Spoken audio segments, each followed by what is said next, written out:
Welcome to learn logic. लंबी हो गई थी तो इसलिए ये दूसरी वीडियो बना रही हूँ। तो इसमें सबसे पहले हम जो एक टॉपिक रहता था अपना मेटल कार्बोनिल्स वो वाला करते हैं। फिर उसके बाद जो प्रीवियस ईयर क्वेश्चन है 2021 के 22 23 के वो वाले क्वेश्चंस कवर करेंगे इस वीडियो में, और फिर ये चैप्टर अपना फिनिश हो जाएगा। तो स्टार्ट करते हैं। Bonding in metal carbonyls. जो मेटल कार्बोनिल्स में बॉन्डिंग किस तरह से होती है, देखो नाम से इसका थोड़ा मेटल एंड कार्बोनिल। कार्बोनिल में मतलब कि मेटल और कार्बन का बॉन्ड होगा। कार्बोनिल होता है इसमें एक कार्बन मोनोऑक्साइड लिया हुआ है। मेटल और जो कार्बन मोनोऑक्साइड का कार्बन है उन दोनों के बीच में बॉन्ड बनेगा। अब जो ये मेटल कार्बोनिल्स होते क्या, मेटल कार्बोनिल्स बेसिकली क्या है, ऑर्गेनोमेटेलिक कंपाउंड्स हैं। Organometallic compounds in which the metal is bonded to carbon atom of the carbon monoxide। तो मेटल कार्बोनिल्स क्या होते हैं, सॉरी ऑर्गेनोमेटेलिक क्या होते हैं। ऑर्गेनोमेटेलिक मीन्स, देखो मेटेलिक मीन्स मेटल, और जो ऑर्गेनो है ये ऑर्गेनिक से लिया हुआ है, ऑर्गेनिक वर्ड से मतलब कि कार्बन। जहाँ पर जिन भी कंपाउंड्स में मेटल और कार्बन का बॉन्ड्स होगा उनको बोलेंगे हम ऑर्गेनोमेटेलिक कंपाउंड्स। ठीक है, तो अब हम बात करते हैं मेटल कार्बोनिल्स की। मेटल कार्बोनिल्स में भी बेसिकली जो मेटल है और कार्बन का बॉन्ड होगा, और कार्बन कौन सा होगा, किसका कार्बन होगा, कार्बन मोनोऑक्साइड। कार्बन मोनोऑक्साइड वाला कार्बन होगा इसमें, और मेटल में क्या होगी, बॉन्डिंग होगी। तो उसी वही होते हैं मेटल कार्बोनिल्स। अब जो हमें बेसिकली इसमें बॉन्डिंग का पढ़ना है कि बॉन्डिंग कैसे होती है। मेटल कार्बोनिल्स में ना 2 टाइप की बॉन्डिंग होगी, sigma and pi bonding. Sigma as well as pi bonding, 2 type की बॉन्डिंग होगी। कैसे होगी वो वाली बॉन्डिंग वो देखते हैं। Suppose this is metal and this is carbon monoxide. ठीक है, अब क्या होगा, इसमें जो कार्बन है इसके पास कौन से हैं, बॉन्डिंग भी है और एंटी बॉन्डिंग ऑर्बिटल्स भी है। ठीक है, बॉन्डिंग वाले ऑर्बिटल्स है उसमें क्या है, इलेक्ट्रॉन्स है। सबसे फर्स्ट रूल क्या होगा, जो भी लीगेंड है वो क्या होगा, ligand as a sigma donor first. मतलब कि वो क्या करेगा, सबसे पहले डोनेट करेगा उसके बाद ले सकते हैं। सबसे पहले वो क्या करेगा, डोनेट करेगा। तो सपोज करो कि इसमें एक सेकेंड, कि इस वाले में देखो इसके पास है ये वाला ऑर्बिटल। ठीक है, और जो ये मेटल है, ये सपोज कर लो ये वाला मेटल है, इसका जो ये ऑर्बिटल है ये एम्प्टी है। जबकि जो इस कार्बन मोनोऑक्साइड का ये कार्बन है, इसका जो ऑर्बिटल है ये इसमें इलेक्ट्रॉन्स है। तो ये क्या करेगा, इसको पहले डोनेट करेगा। तो डोनेट करेगा तो कौन सा बॉन्ड बनेगा यहाँ पर, ये सिग्मा बॉन्ड। अब मैंने क्या बोला था, जो कार्बन मोनोऑक्साइड है इसके पास बॉन्डिंग भी है, एंटी बॉन्डिंग ऑर्बिटल भी है। बॉन्डिंग में इलेक्ट्रॉन्स प्रेजेंट है, जबकि जो एंटी बॉन्डिंग वो एम्प्टी है। तो उसको फॉर एग्जाम्पल हम ऐसे डोनेट कर रहे हैं, ये हो गया एम्प्टी वाला। और जबकि जो मेटल है, मेटल के पास भी क्या है, बॉन्डिंग एंटी बॉन्डिंग दोनों, मतलब कि फील्ड भी है और एम्प्टी भी। जो एम्प्टी था उसमें तो इसने क्या किया, कार्बन ने अपने इलेक्ट्रॉन्स दे दिए। अब जो क्या करेगा, अब इसके पास स्पेस है, ये क्या करेगा, यहाँ से जो मेटल है ये वापस से इसको डोनेट करेगा। जैसे ही ये इसको डोनेट कर रहा है तो ये वाला कौन सा बनेगा, इसकी एंटी बॉन्डिंग में। ठीक है, एंटी बॉन्डिंग में, तो ये कौन सा बनेंगे, पाई। ये क्या बनाएगा, पाई बॉन्डिंग करेगा। तो क्या हो गया, इसमें सिग्मा भी हो रही है और पाई बॉन्डिंग भी, दोनों ही हो रही है। तो अब इस वाले में आप कैसे बता सकते हैं, इसको डिनोट ऐसे कर सकते हैं कि देखो ये वाला है, सबसे पहले ये मेटल ले रहा है। ठीक है, मेटल क्या कर रहा है, इलेक्ट्रॉन्स को ले रहा है। अब इस वाले में क्या हो रहा है, डोनेट कर रहा है, सिग्मा डोनेशन, सिग्मा डोनर या फिर सिग्मा डोनेशन। उसके बाद जो मेटल है, जैसे ही इसने दिया, जो इसका बॉन्ड ऑर्डर है ट्रिपल बॉन्ड से डबल बॉन्ड हो गया। और जबकि जो ये वाला है, इस वाले में क्या होगा कि ये यहाँ से दे रहा है देखो पाई, और ये वाले भी दे रहे हैं। तो इस वाले में क्या हुआ, डबल बॉन्ड बन गया। पाई, वैसे पाई बॉन्डिंग क्या होती है, पाई बॉन्डिंग वैसे भी डबल बॉन्ड की होती है। ठीक है, तो ये मतलब ये है कि एक तो ये बन गया था इसका, दूसरा ये पाई वाला हो गया, इसने जैसे ही इलेक्ट्रॉन दिए अपने। तो जो ये वाला बना है इस वाले में, ये कौन सा है, पाई, पाई बॉन्डिंग हो रही है इसमें, ये हो गया पाई बॉन्डिंग। अब जबकि क्या हो रहा है इसमें, ये जो कार्बन है अपने एंटी बॉन्डिंग ऑर्बिटल में इलेक्ट्रॉन्स ले रहा है, बॉन्ड बना रहा है, तो इस जो ये लिगेंड है इसको क्या बोल सकते हैं, पाई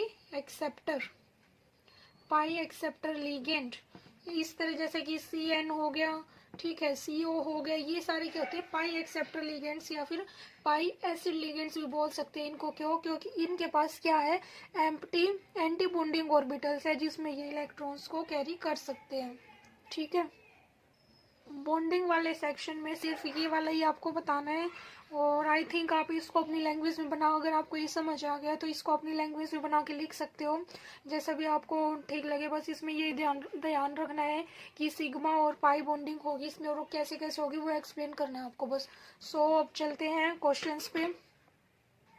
फर्स्ट क्वेश्चन है ये वाला, आई थिंक ये 21 में आ चुका है पहले या 2020 में, I am not sure, but ये प्रीवियस ईयर क्वेश्चन है, पहले आ चुका है। सो स्टार्ट करते हैं। Define CFSE on the basis of CF3, right the electron configuration of D4 ion if this and this. तो सबसे पहले क्या है इसमें, डिफाइन CFSE डिफाइन करनी है। तो सबसे पहले तो हमें इसका क्या पता होना चाहिए, इसकी फुल फॉर्म क्या होगी। सो हम लिखेंगे CFSE stands for crystal field stabilisation energy या फिर क्रिस्टल फील्ड स्प्लिटिंग एनर्जी। तो दोनों हो सकती है, दोनों करेक्ट है, आप दोनों भी लिख सकते हैं या फिर एक भी लिख सकते हैं। इसमें CFSE stands for crystal field splitting energy और स्टेबलाइजेशन एनर्जी, वो वाली तो आप लिख लेना, ठीक है। उसके बाद ये होती क्या है, डिफाइन कैसे करेंगे, द डिफरेंस ऑफ एनर्जी। देखो जो हमने पढ़ा था CFSE क्या पढ़ी थी, जैसे जो D ऑर्बिटल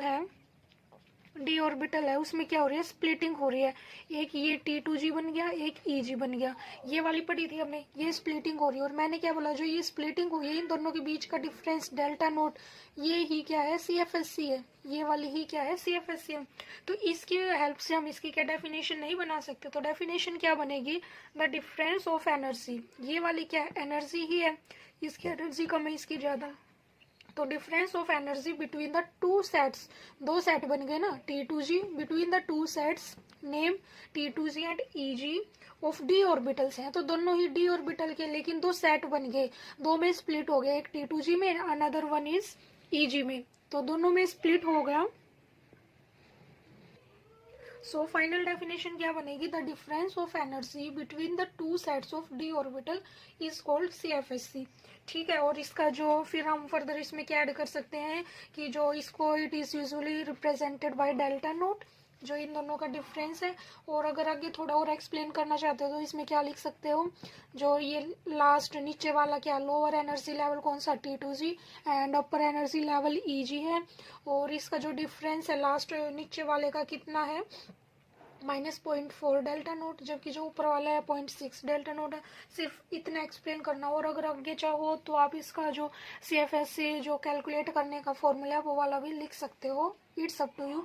आपको ये देखना कि कितने मार्क्स में, मार्क्स के अकॉर्डिंग आपको इसका एक्सप्लेन करना है, क्योंकि ये नहीं कि अगर आपको ये वाला क्वेश्चन अच्छे से आता है तो आप सारा टाइम इसी पर दोगे, नहीं, जो बाकी क्वेश्चन है उनको भी अच्छे से अटेम्प्ट करना है।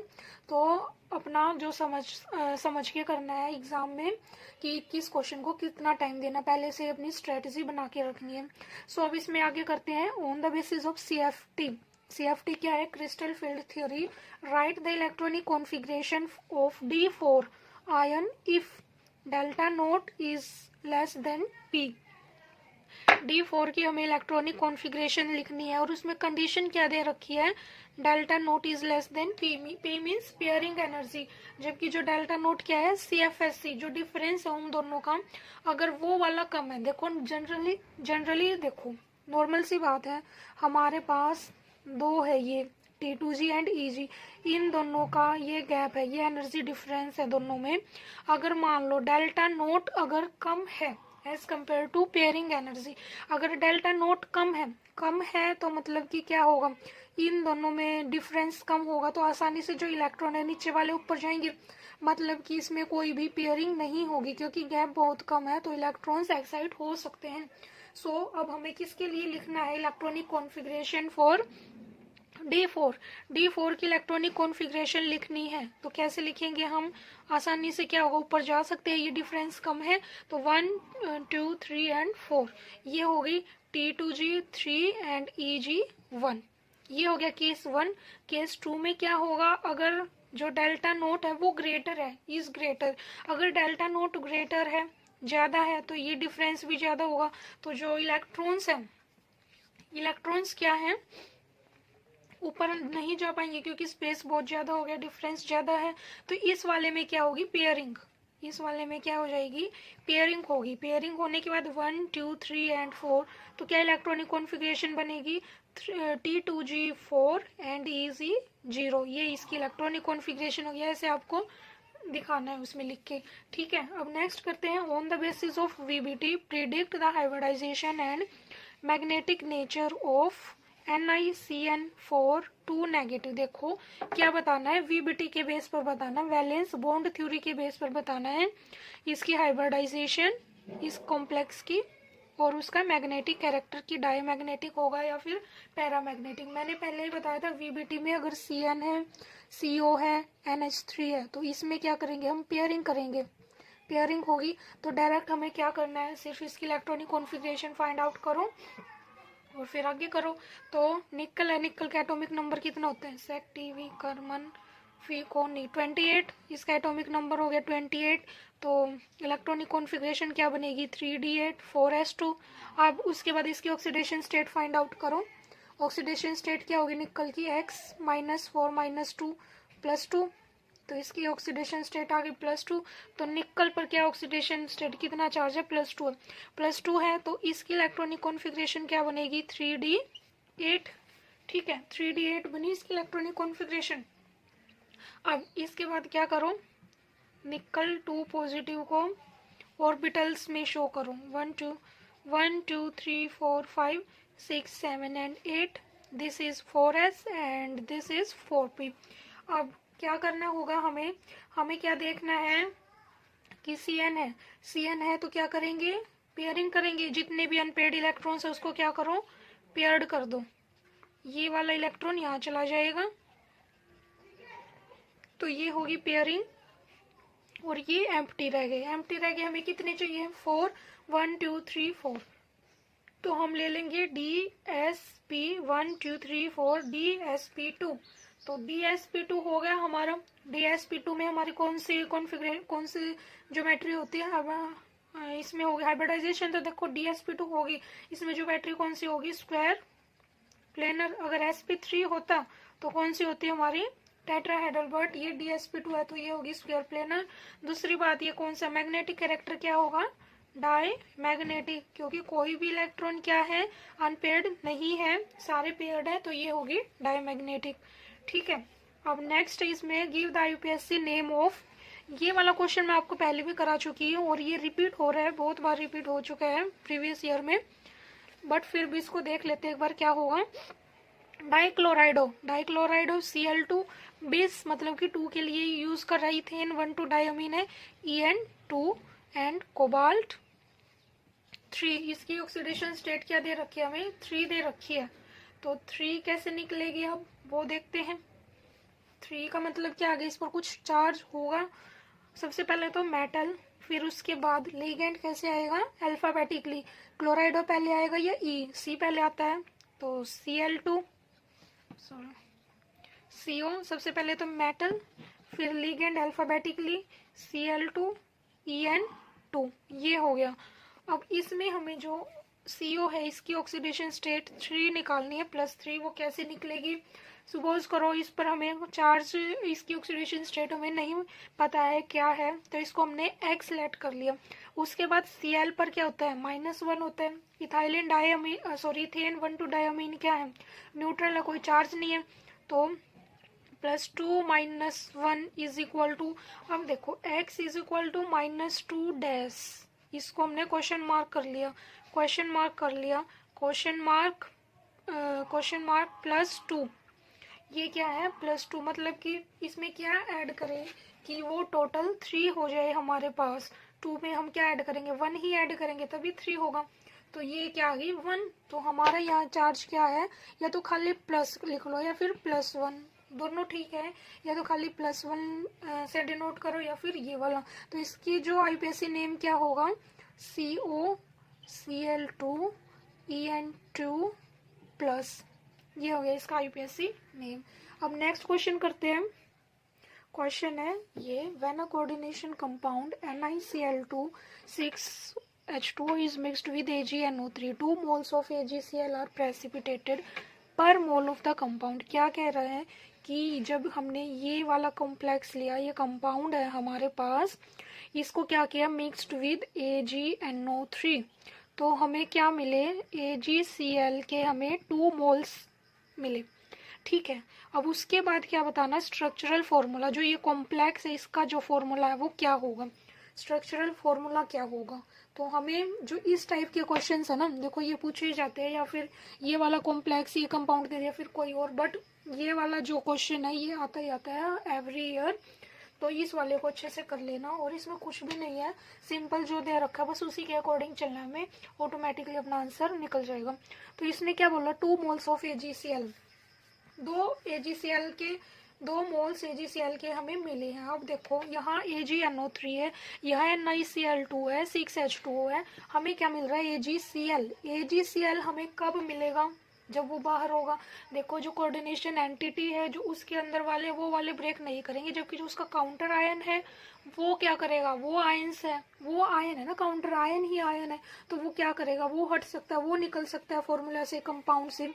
तो इसमें हमें क्या मिल रहा है, AgCl मिल रहा है। इसका मतलब क्या है, जो Cl वो बाहर है, ठीक है, AgCl अगर हमें मिल रहा है, इसके प्रेसिपिटेट मिल रहे हैं हमें, इसका मतलब वो क्या, वो कंपाउंड से जो मेन एंटिटी है, कोऑर्डिनेशन कॉम्प्लेक्स है, उससे वो क्या है, बाहर है। अगर वो बाहर है, कितने मोल मिल रहे हैं, 2 मिल रहे हैं। अगर 2 मोल मिल रहे हैं तो 2 Cl बाहर होंगे, ठीक है, Cl कितने, 2 ही है वैसे भी। तो अंदर क्या होगा हमारे पास, H2O6 ऐसे होगा, Cl2, क्योंकि जो ये 2 Cl है ये AgNO3 के साथ रिएक्ट करके AgCl बना रहे हैं।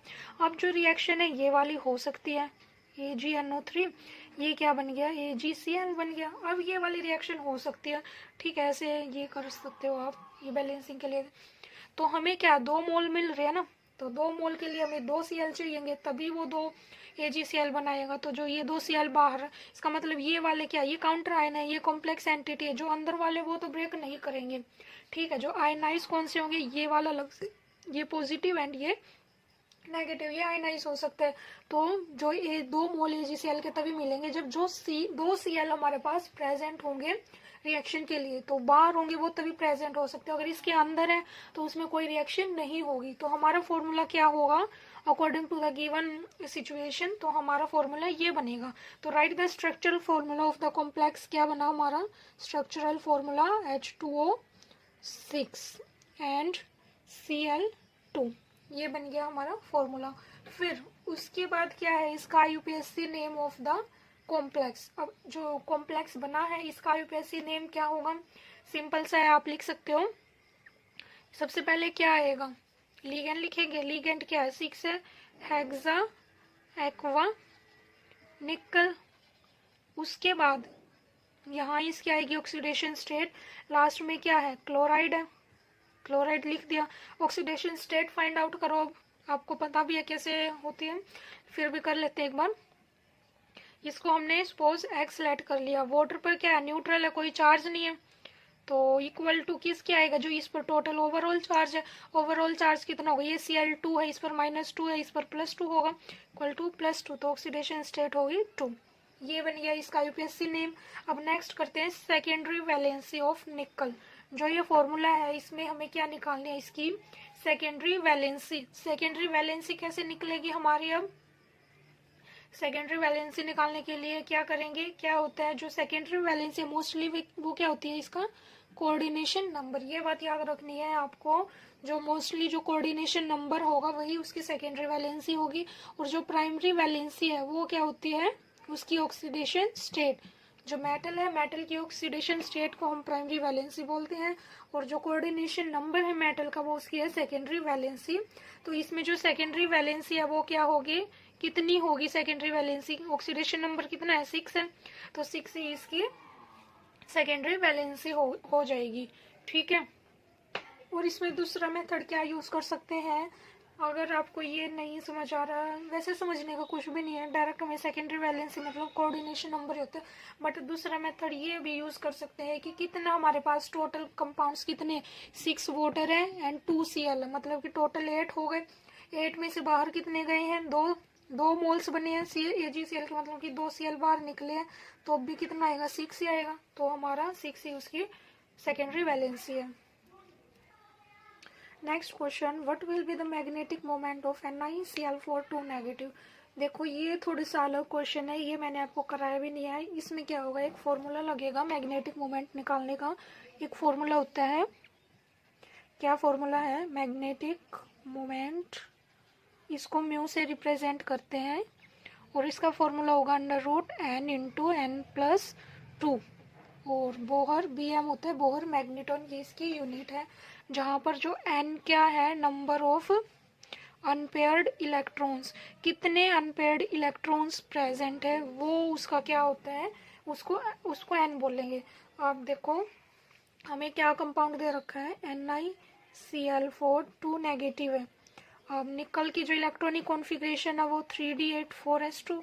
यहाँ पर जो निकल की ऑक्सीडेशन स्टेट Ni2 पॉजिटिव है, तो 3d8 हो जाएगा।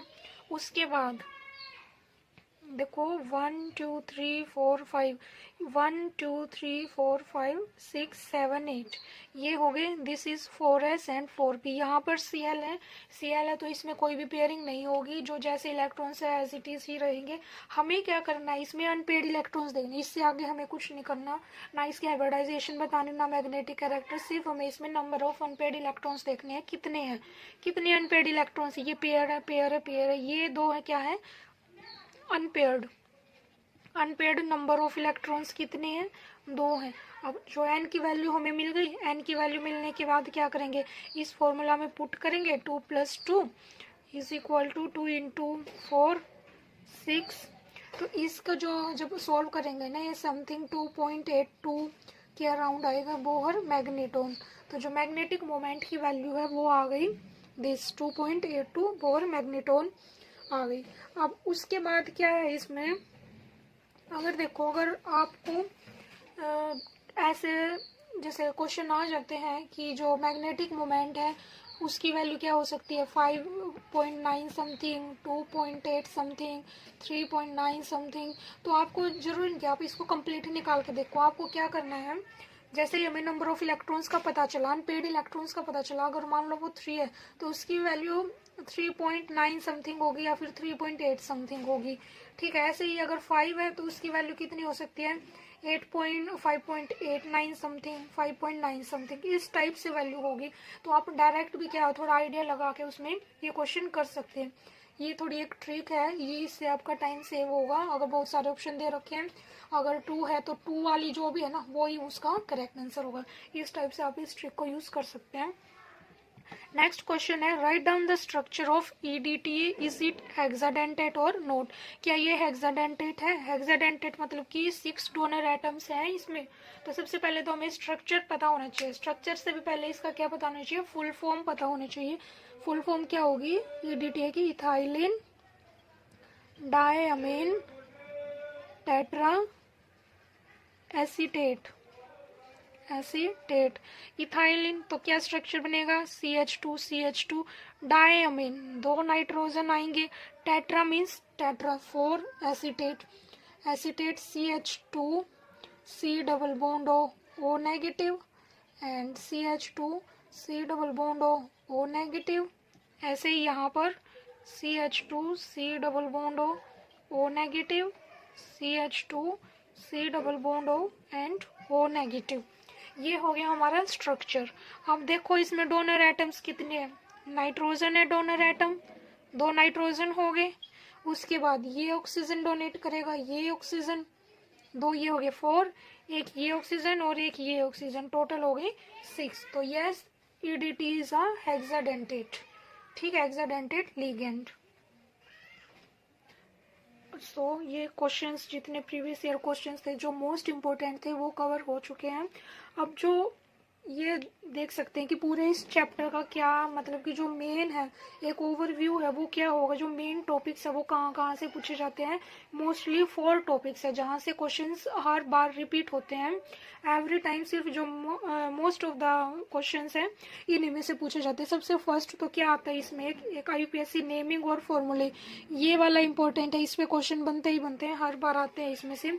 सेकंड क्वेश्चन एक क्या है, AgNO3 प्रेसिपिटेशन वाला। जैसे कि हमें कोई भी कंपाउंड दे दिया और वो बोल दिया कि वो AgNO3 के साथ मिक्स होके इतने मोल्स AgCl के, कितने भी मोल्स दे दिए उसके Cl के बना रहे, फिर उसके बाद उस कंपाउंड का स्ट्रक्चर बताओ, यूपीएससी नेम बताओ, इस टाइप से ये वाला क्वेश्चन बनता है और ये आता है हर बार। एक क्वेश्चन CFT से बनेगा ये वाला, डेल्टा नोट की वैल्यू P से ग्रेटर है या फिर लेस देन है। जैसे कि D4 दे दिया हमें, D5 दे दिया, D6, मोस्टली ये वाले ही गिवन होते हैं, 3 कंडीशंस होती हैं, ये वाली गिवन मिलती है हमें। इनके बेसिस पे हमें ये वाला एक्सप्लेन करना है कि ऐसा है तो क्या होगा, लो स्पिन कॉम्प्लेक्स बनेंगे, हाई स्पिन बनेंगे, या फिर इलेक्ट्रॉनिक कॉन्फ़िगरेशन कैसे होगी, इस टाइप से आता है। और एक लास्ट क्वेश्चन है VBT से, ये वाले ही बनते हैं कि कोई भी कंपाउंड दे दिया उसकी हाइब्रिडाइजेशन बताओ, या फिर मैग्नेटिक कैरेक्टर बताओ, पैरामैग्नेटिक है या फिर डायमैग्नेटिक है, या फिर उसमें जो कलर स्पेक्ट्रा है, कोई कलरलेस है या फिर एक कलर्ड है, किस वजह से है, तो उसमें वही इलेक्ट्रॉन्स की बतानी है हमें, ट्रांजिशन बतानी है। तो इस टाइप से ही क्वेश्चन बनते हैं इस चैप्टर के, कोऑर्डिनेशन कंपाउंड के। आई होप मैंने सारा कवर किया है। फिर भी अगर आपको कुछ पूछना है, कुछ क्वेरी इसमें, तो आप पूछ सकते हैं मेरे से। सो